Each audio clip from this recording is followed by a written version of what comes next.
안녕하세요. 꿈짱TV 부모교육의 이수경입니다. 네, 지금 시간도요. 지난 영상에 이어서 우등생 절대 법칙으로 정했습니다. 네, 지난 영상에는요, 우리 공교육과 사교육의 현실에 대해서 그 안에 문제점에 대해서 우리가 한번 생각해 봤습니다. 네, 지금은요, 본격적으로 그러면 우등생이 되기 위한 절대 법칙이 있습니다. 그건 과연 무엇인가 이걸 한번 달아볼 텐데요. 교육 정책이 자주 바뀌죠. 계속적으로 바뀝니다. 그러면서 정책이 바뀌면서 시험도 바뀝니다. 입시가 바뀐다라는 거죠. 우리 모든 공교육과 사교육은 입시에 따라서 그 안에 행해지는 이러한 모든 교육의 운영 형태가 바뀌어지고 있습니다. 그럼에도 불구하고 우등생들은요, 예나 지금이나 똑같은 말을 한다라는 거죠. 예전에 학력고사 시대나 아니면 수능도 지금 벌써 뭐 1세대, 2세대, 3세대까지 왔더라고요. 어찌됐든 수능도 좋은 성적을 만들어낸 학생들의 일관적인 똑같은 이유가 있었어요. 똑같은 방법이 있었다라는 거죠. 그 부분을 함께 좀 말씀 나눠볼까 합니다. 아마 주변에도 공부 잘하는 아이들, 시험만 보면은 좋은 성적을 거두는 아이들, 질문을 하거나 인터뷰를 따보면은요, 일괄적으로 하는 말이 있습니다. 네, 다들 아시죠? 아마 지금 말씀들 하실 것 같은데요. 네, 첫 번째. 교과서 중심으로 공부했습니다. 네, 그렇죠. 교과서 중심으로 다 공부를 했대요. 그렇죠? 두 번째, 뭘 것 같아요? 네, 예습 복습을 철저히 했습니다. 네, 예습 복습 철저히 했대요. 세 번째, 학교 공부에 충실했습니다. 공부 시간에 최선을 다했습니다. 공부 시간이 학교 공부가 최선입니다. 그렇죠? 학교 공부를 우선으로 생각을 했습니다. 이 세 가지가 바로 불변의 법칙입니다. 네, 하나씩 한번 짚고 넘어가 보도록 할게요. 교과서 중심으로 공부했다. 이거 정말 너무나 중요한 말이에요. 아주 중요한 말입니다. 교과서는요, 그 교육과정의 내비게이션입니다. 진리서 아니라고 말씀드렸어요. 네, 교과서는요, 이 교육과정이라는 건 뭐죠? 이 아이들을 이러한 목표로 키우겠다, 교육시키겠다, 성장시키겠다라는 가이드라인이에요. 그거의 도구가 바로 교과서라는 거죠. 그리고 우리 아이들 초등학교 때 교과서는요, 국정교과서에서 전국의 교과서가 다 똑같습니다. 네. 국어, 수학, 사회, 과학, 주요 과목 4과목은 전국이 다 똑같아요. 이거 외로 뭐 영어나 음악, 미술, 체육, 도덕 이런 거는 검정 교과서이기 때문에 다를 수 있죠. 달라요. 그렇지만 이 기본 국어, 수학, 사회, 과학은 전국의 아이들, 초등 아이들은 똑같은 교과서를 가지고 공부를 합니다. 물론 중학교 고등학교 때는 다 모든 과목이 검정 교과서예요. 그래서 종류만 하더라도 24가지가 된다고 합니다. 그 이상이 되는 과목도 있고요. 그러면 이 검정 교과서에 있을 때는 뭐 어떻게 교과서 중심으로 하느냐?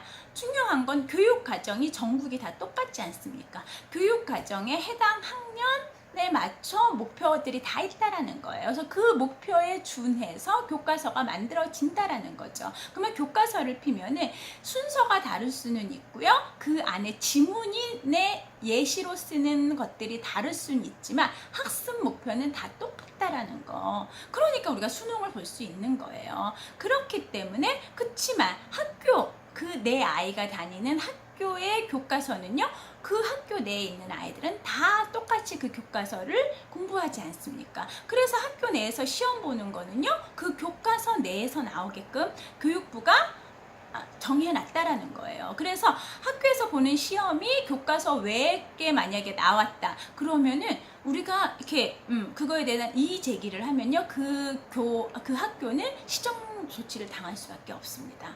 그렇기 때문에 다시 말씀드립니다. 모든 그러니까 평가의 기본은 뭐다? 교과서라는 거예요. 그래서 교과서를 충실하게 공부를 해야 된다라는 거 꼭 기억하세요.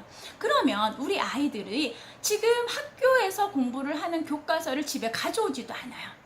그렇다고 그러면 우리 아이들이 정말 한 번 선생님 말씀 다 들으면 다 이해가 될까요? 우리 두 번째, 우등생 절대 법칙의 두 번째가 바로 예습 복습이라 그랬어요. 예습 복습 뭐로 하란 얘기예요? 교과서 가지고 하란 얘기예요.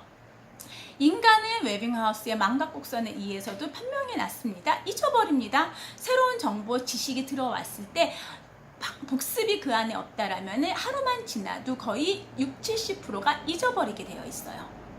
그렇기 때문에 우리는 공부 중간중간에 어떻게 복습을 해야 되는 거예요. 그리고 예습이지 선행이 아니에요. 잘못 생각하시면 안 됩니다. 예습은요, 뭐라고요? 네, 가장 중요한 게 그냥 훑어보는 거예요. 호기심만. 무슨 공부하지? 재밌어야 돼요. 그래서 이 부분이 중요한 거예요. 그래서 제가 이 부분은 공부 방법에 대해서는 다시 나중에 또 영상을 또 만들어 드릴 거거든요. 가장 중요한 거는 예습, 복습을 교과서 가지고 해야 됩니다. 복습이 너무 중요해요. 근데 아이들은요, 이때 학원을 갑니다. 학원을 가서 교과서를 가지고 하면 너무 좋은데 교과서를 직접적으로 다뤄주는 학원은 있다 없다? 없다라는 거예요. 학원에서는 자기네들 교재를 판다는 거예요. 교재. 프로그램의 교재, 자기네의 업체에서 만든 교재를 활용하거나 아니면 시중에 나와 있는 문제집만을 가지고 운영을 한다라는 거예요. 이게 잘못됐다라는 거예요. 교과서를 가지고 해야죠. 교과서를 펼치시면요, 정말 예전 교과서랑 많이 달라졌어요.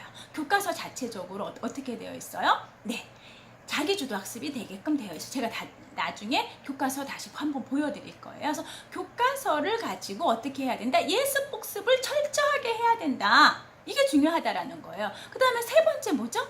네, 학교 공부에 최선을 다했다. 학교 공부, 선생님의 수업 시간이 제일 중요했다. 이때 집중했다라고 얘기를 합니다. 학교 공부가 중요하답니다. 근데 우리 아이들 어떻게 생각하죠? 학교는 놀러 가는 곳, 친구들이랑 노는 곳. 그리고 공부는 어디서 해? 학원에서 한다고 생각해요. 이게 아이들만의 생각이 아니라 부모님도 그렇게들 생각을 한다라는 거죠. 어차피 학원 가서 진도 빼잖아. 공부하니까 학교 가면 친구들 많으니까 친구들하고 놀아. 이런 문화가 어느 정도 생겼다라는 거예요. 저는 너무 걱정되고 너무 안타깝다라는 거죠. 선생님이 하시는 그 말씀이 제일 중요한 거예요. 그게 굉장히 중요한 포인트. 왜? 그분이 시험 문제를 내잖아요. 학교는요, 평가를 하는 곳입니다. 내 아이의 학력을 평가하는 곳이에요. 근데 예전과 다르게 중간고사, 기말고사 이런 걸 보는 게 아니라, 그래서 우리 때는 뭐예요? 벼락치기라도 하면 됐어요. 하지만 지금은 그렇지 않잖아요. 서술형 평가, 뭐 수행 평가, 프로젝트, 모듬 수업 이런 식으로 해서 뭐예요? 과정 속에서 아이들이 학업력을 계속적으로 평가한다라는 거죠. 근데 거기에 기준은 다시 뭐다? 교과서라는 거예요. 그러면은 우리 부모님들이, 우리 아이들이 뭐에 초점을 맞춰야 되냐는 거를 잘 고민해 보셔야 돼요. 바로 교과서입니다. 교과서를 중심으로 어떻게 해라? 예습 복습하고요. 수업 시간에 최선을 다해야 합니다. 그러면 어머님이 그거를 해주지 못해요. 부모님이 못 해주세요? 그러면 그거를 직접적으로 운영해주는 학원을 선택을 하셔야죠. 학원을 보낸다고 그냥 명성만 있다고? 아니에요. 왜? 이제는요, 시험이라는 것 자체가 없기 때문에 실질적으로 학원에서 뭘 가르치는지 부모님들이 더 체크할 길이 없습니다. 그리고 그냥 부모님들은 마냥 믿기만 하십니다. 학원 보내놨으니까 내 아이가 잘하겠지, 공부하겠지. 이거는 너무나 잘못된 생각이에요. 믿고 싶겠죠. 근데 과연 아이들이 학원 가서 공부를 열심히 할까요? 학원은 놀러 가는 곳이라는 거죠. 안 그런 아이들도 물론 있습니다. 안 그런 아이들은 어떤 아이들이요? 자기 주도 학습이 몸에 배인 아이들, 스스로 공부하는 힘이 있는 아이들, 그런 아이들은요, 학원 가면 도움이 많이 되죠. 왜? 내가 모르는 부분만 더 강하게 집중해서 듣고 보고 익히면 되니까.